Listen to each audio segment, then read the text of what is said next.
Bom dia, vamos para mais uma leitura.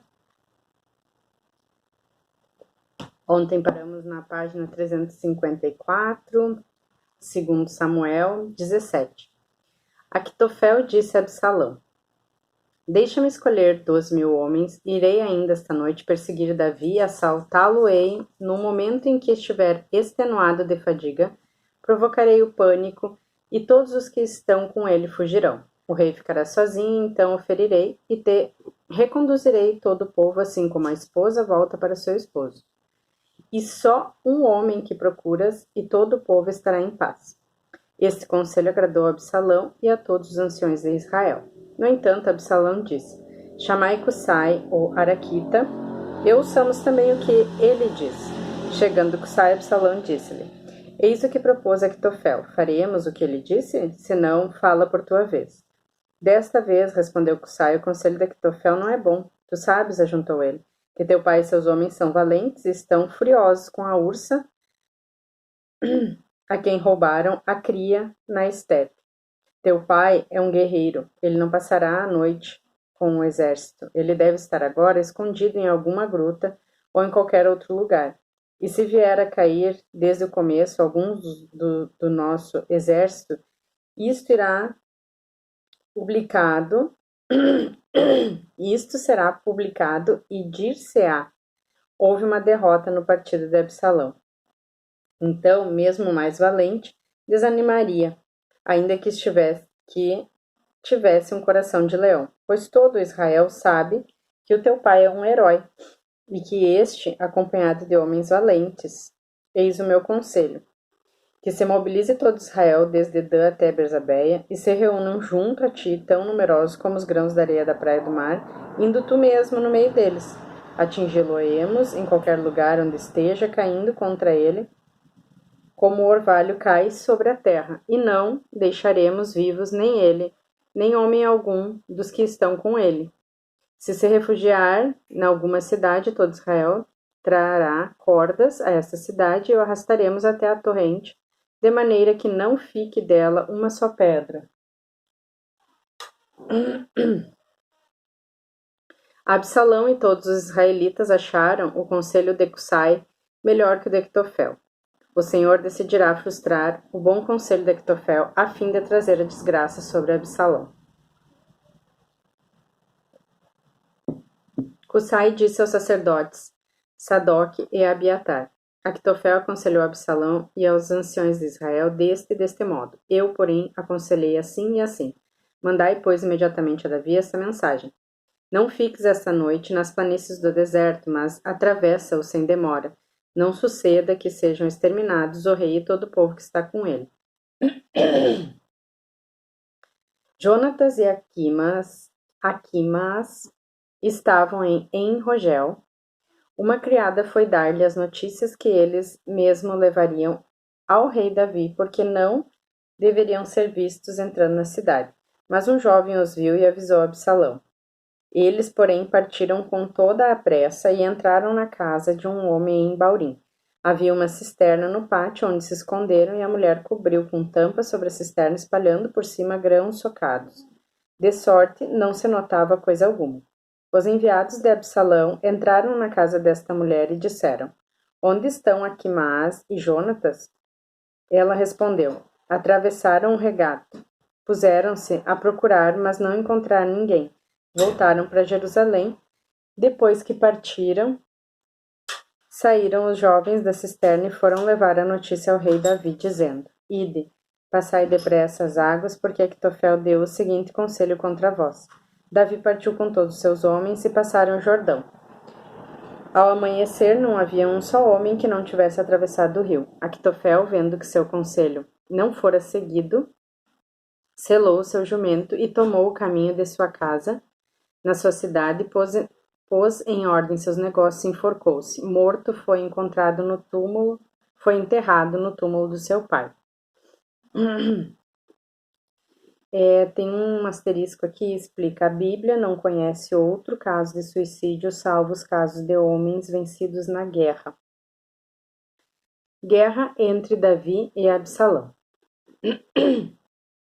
Davi chegou a Maanaim, quando Absalão passou o Jordão com os israelitas. Absalão pusera Amassa à frente do exército em lugar de Joabe. Este Amassa era filho de um tal Jetra israelita, que se unira a Abigail, filha de Naás, irmã de Sárvia, mãe de Joabe.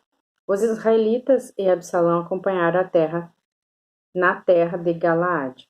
Quando Davi chegou a Maanaim, Sobe, filho de Nas, de Raba, dos Amonitas, Maquir, filho de Amiel, de Lodabar, e Berzelai, o Gaadita, de Rogelim, vieram trazer-lhe camas, tapetes, copos e vasilhas, bem como trigo, cevada, farinha, grão torrado, favas, lentilha, mel, manteiga, ovelhas e queijos de vaca. Trouxeram tudo isso a Davi e às suas tropas, para que se alimentassem, dizendo: esses homens sofreram certamente fome, fadiga e sede no deserto. Davi passou em revista as tropas que estavam com ele e pôs à sua frente chefes de milhares e de centenas. Depois, dividiu o exército em 3 grupos. Confiou 1/3 a Joabe, 1/3 ao seu irmão Abissai, filho de Sárvia, e 1/3 a Etai, o geteu. E disse às tropas: eu também marcharei convosco. Mas o povo respondeu-lhe: não, tu não irás, pois se fugíssemos, não dariam atenção a isso, e mesmo que morra metade de nós, isso não lhes importaria. Tu, porém, vales por 10.000 de nós. É melhor que fiques na cidade, para poder vir em nosso socorro. Farei, disse o rei, o que bem vos parecer. Postou-se então junto da porta, enquanto todo o exército saía formado em esquadrões de 100 e de 1.000. O rei deu esta ordem a Joabe, a Abissai e a Etai: por favor, poupai o jovem Absalão. Todo o povo ouviu a ordem que o rei deu aos chefes a respeito de Absalão. Saiu o exército à campanha contra Israel e travou-se o combate na floresta de Efraim. Os israelitas foram batidos pela gente de Davi, e houve naquele dia uma grande carnificina de 20.000 homens. O combate estendeu-se por toda a região, devorando a floresta naquele dia, mais homens do que a espada. Tem outro asterisco que fala: devorando a floresta. A fuga através da floresta era uma ocasião de morte devido aos precipícios e aos brejos. Morte de Absalão. Absalão encontrou-se de repente em presença dos homens de Davi. Montava uma mula, e esta enfiou-se sob folhagem espessa de um grande carvalho. A cabeça de Absalão prendeu-se nos galhos da árvore, e ele ficou suspenso entre o céu e a terra, enquanto a mula em que montava passava adiante. Tem um asterisco que explica: a cabeça de Absalão não se trata aqui de uma cabeleira. É mais verossímil que tenha sido a sua cabeça que se prendeu entre 2 galhos.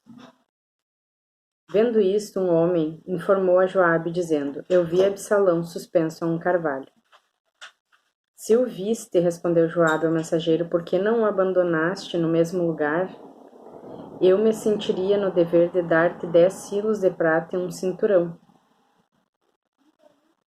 O homem respondeu: ainda que me pusessem nas mãos 1.000 ciclos de prata, eu não levantaria a mão contra o filho do rei, porque o rei ordenou a ti, a Abissai e a Etai, em nossa presença, que lhe poupassem o jovem Absalão.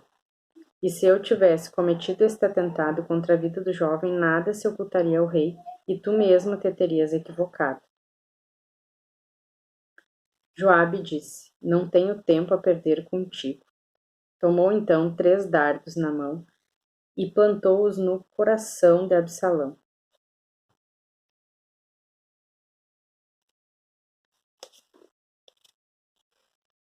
E, estando ele ainda vivo no carvalho, 10 jovens escudeiros de Joabe cercaram-no e deram-lhe os últimos golpes. Joabe tocou então a trombeta, e o exército cessou de perseguir Israel, porque Joabe deteve o povo. Tomaram Absalão e jogaram-no numa grande fossa no interior da floresta, erguendo em seguida sobre ele um enorme monte de pedras. Entre mentes, todo Israel fugira, indo cada qual para sua casa. Ora, Absalão, quando ainda vivia, mandara erigir para si o monumento que se encontra no Vale do Rei, porque dizia: não tenho filhos para perpetuar a memória de meu nome. E deu seu próprio nome ao monumento, que se chama ainda hoje o Monumento de Absalão. Aquimaas, filho de Sadoc, disse: vou correndo anunciar ao rei a boa nova de que o Senhor lhe fez justiça, livrando os seus inimigos. Mas Joabe disse-lhe: não lhes levarás hoje esta notícia, mas outro dia. Não hoje, porque morreu o filho do rei. E dirigindo-se a uma cusita, vai ter com o rei, disse-lhe, e anuncia-lhe o que viste.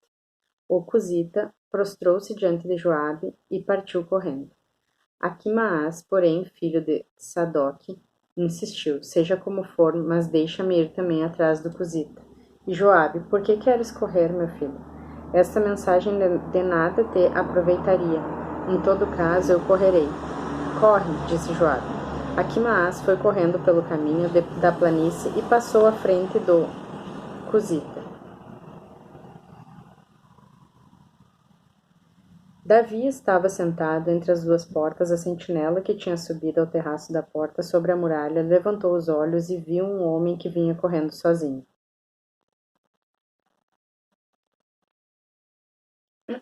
Gritando, anunciou ao rei, que disse: se ele vem só, traz alguma boa nova. Entretanto, o homem se aproximava.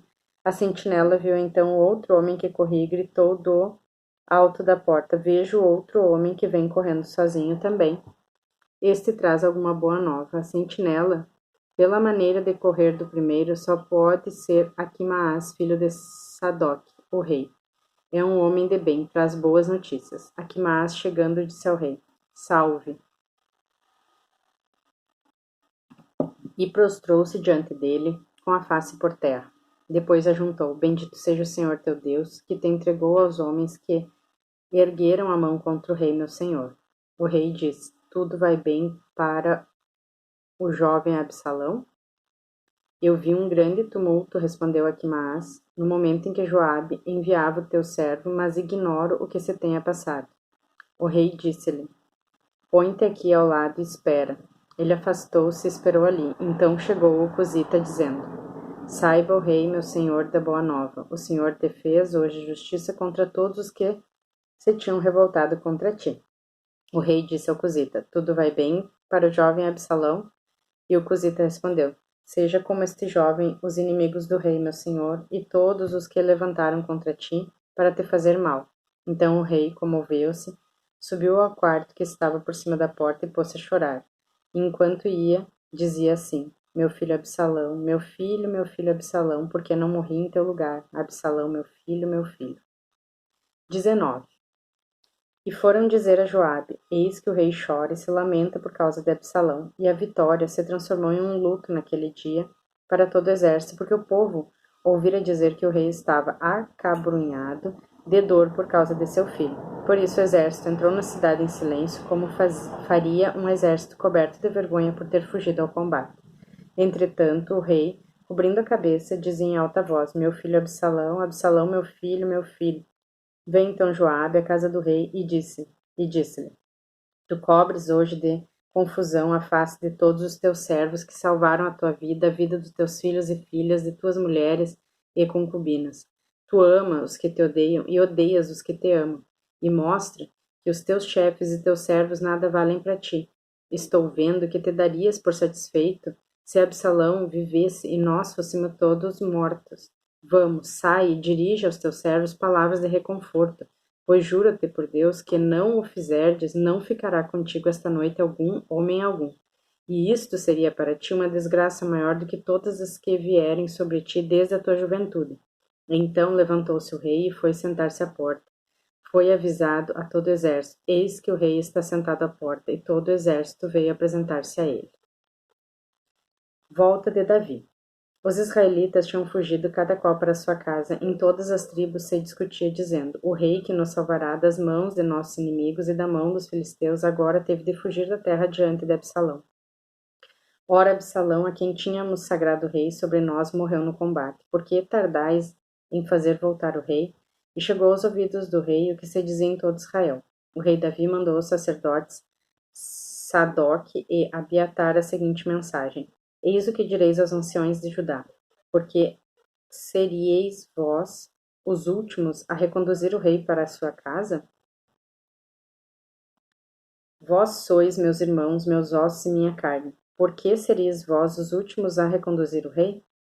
Direis em seguida a Amasa: Tu és meu osso e minha carne, que Deus me trate com todo rigor, se eu não te tornar para sempre o meu general em lugar de Joabe.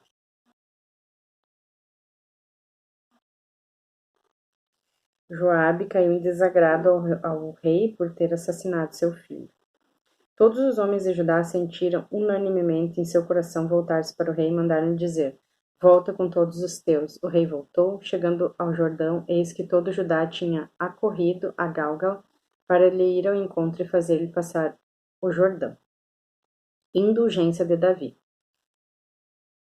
Semeei, filho de Gera, o benjamita, de Baurim, com seus 15 filhos e os 20 servos, apressou-se a vir ao encontro do rei Davi. Levava consigo 1000 homens de Benjamim, assim como Siba, servo da família de Saul, com seus 15 filhos e 20 servos, e correram rumo ao Jordão antes do rei. E dispuseram tudo para passar a família do rei e prestar-lhe todos os serviços que desejam. Semei, filho de Gera, atirou-se aos pés do rei no momento em que ele passava o Jordão.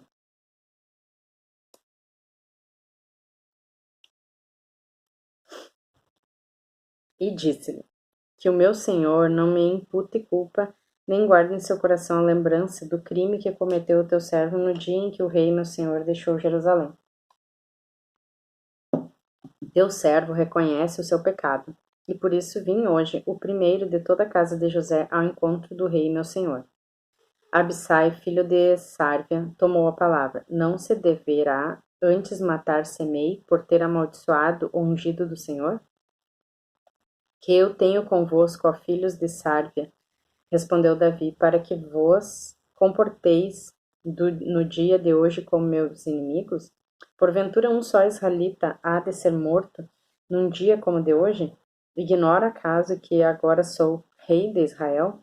E disse Semei: Não morrerás. E prometeu-lhe com juramento. Mefibosete, filho de Saul, desceu também ao encontro do rei, não tinha lavado os pés nem as mãos, nem feito a barba, nem lavado as suas vestes, desde o dia em que o rei partira até o dia em que ele voltou em paz. Quando, pois, chegou de Jerusalém, vindo ao encontro do rei Davi, disse-lhe: Por que não partiste comigo, Mefibosete? Meu senhor e rei, respondeu ele, o meu criado enganou-me, pois eu, teu servo, dissera-lhe que me selasse a jumenta para que eu o montasse e partisse com o rei, porque o teu servo é paralítico. Ele, porém, caluniou-me junto do rei, meu senhor. Mas o rei, meu senhor, é como um anjo de Deus, faz o que te parecer bom. Toda a família do meu pai merecia a morte diante do meu senhor, o rei, e, no entanto, admitiste o teu servo entre os que comem à tua mesa. Com que direito posso eu ainda suplicar ao rei? Para que tantas palavras? Respondeu o rei. Eu declaro que tu e Siba repartireis os bens. E ele pode até mesmo ficar com tudo, replicou Mefibosete, uma vez que o rei, meu senhor, voltou em paz para sua casa. Berzalai, o Galadita, desceu de Rogelim e acompanhou o rei, escoltando-o até Jordão. Era já muito velho, com 80 anos, sendo muito rico, abster o rei durante todo o tempo que esteve em Maanaim. O rei disse-lhe: Vem comigo e te sustentarei junto de mim em Jerusalém. Mas Berzalai disse ao rei: Quantos anos viverei ainda para que suba com o rei a Jerusalém? Tenho agora 80 anos e já não distingo entre o bom e o que não é. Já não posso saborear o que como e o que bebo, e não ouço mais a voz dos cantores e cantoras. Por que irei ao teu servo servir o peso ao rei, meu senhor? Teu servo só andou um pedaço do caminho com o rei, por lhe haveria o rei de dar semelhante recompensa? Deixa que teu servo volte para morrer em minha cidade, junto ao túmulo do meu pai e da minha mãe. Eis, porém, o teu servo Camaão. Ele irá com o rei. Meu senhor, faze dele o que te parecer melhor. Que ele venha comigo, respondeu o rei. Far-lhe-ei tudo o que te agradar, e a ti também. Conceder-te-ei tudo o que desejares de mim. Todos passaram o Jordão diante do rei, que permaneceu de pé. Davi beijou Berzelai, abençoou, e Berzelai voltou para sua casa. Amanhã seguimos em dissensões entre Israel e Judá.